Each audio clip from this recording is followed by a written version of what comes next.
Hello. Hi, I'm Carolina. And my name's Sarah. Sorry. It's all good. Okay, this is our last episode here. Today's Friday. TGIF. Finally. Okay, we started the class with some cool songs with Mr. Herring. He made up some nice songs. Way to go. Yeah, first about the romantics and the transcendentalists, which we already talked about it during the week. Just a lot of fun. His song was really nice. The first one he based off What I Like About You. Anyway. Yeah, it was really cool. Yeah. And then he sang something about Edgar Allan Poe for us. All about tuberculosis.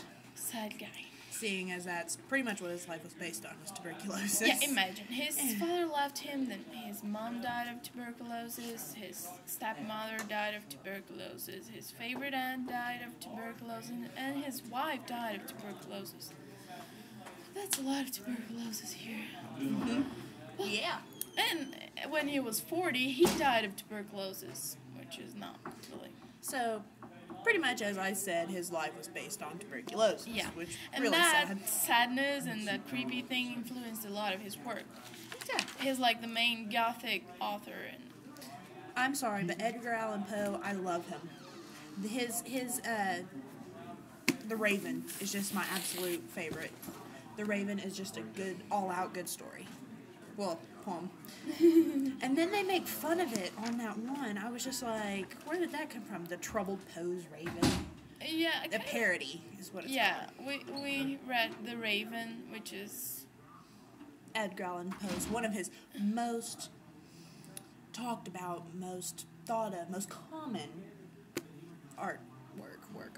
It's a famous poem. It and is then very. we read a parody about it. A parody? Because, like, he used a lot of repetition and alliteration, and he works with sounds and stuff like that. He like plays with words to write his poems, and I think it's kind of a good characteristic. I thought it was really good. And then they made a parody. A parody is a comic imitation of another work or type of literature. Pretty much cartoon basic of it, and they're making fun of it. Yeah, and about his raven and whatever. Yeah. And then we read The Mask of Red Death. That thing was scary. I have to admit, I was a little creeped out by it. It was by Edgar Allan Poe too, and he was like keeping the suspense until the end. Mm-hmm. Like we're like, who's behind the mask? It was really creepy. And in the end, there was no one there. That was really creepy. Yeah. Yeah. It makes you wonder. Yeah. They're like describing this castle, and then this guy or whatever in the mask comes and kills the prince, and then goes away. And when they remove the mask, there's nothing there. Yeah. And this is like the climax of the look at story. Look at the picture. Okay. The picture in itself is creepy. Look at that. It's really kind of... Talking about picture, we've seen like the characteristics of Gothic pictures. Yes. Which is also influenced by Edgar Allan Poe. I know, I'm it's having difficult. problems here. It's difficult to say, I agree. We learned color, line, shape, texture, all go into your Gothic the work. darkest and the creepiest it is, the better it is. Don't you think of that with Gothic, you know? These days, especially black clothes. This isn't black, I'm sorry, this is navy. But, you know, whatever. I don't wear a lot of black. Anyways. Well, and then what were we forgetting? Stephen King, of course. Stephen King.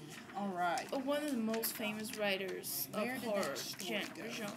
Oh, I'm pretty sure it's this way. There it is. Danse Macabre. I thought it was quite interesting, actually, to be honest with you. A smart person he is. I mean, you know, he says about these things like, we're afraid of what we don't know. After we open the door, after we remove the mask, after, like, you find out what's carrying you. I felt like he was actually talking to me, too. Did you not? I think that was the idea. And it was like idea. he was explaining it to you in a way, but not really. Difficult. All right. Do you think that's about it? And we're doing an assignment over... we're going to actually draw our own thought of Gothic. Actually, I'm going to free my artistic spirit here in this class. I don't have art. If I was graded on art, I'd get an F. Yeah, me too. Well, anyway, I think that's about it. I hope you enjoyed it. Yep, and this is the last time you'll probably see us. I'm Sarah. I'm Carolina. And we're out. Peace.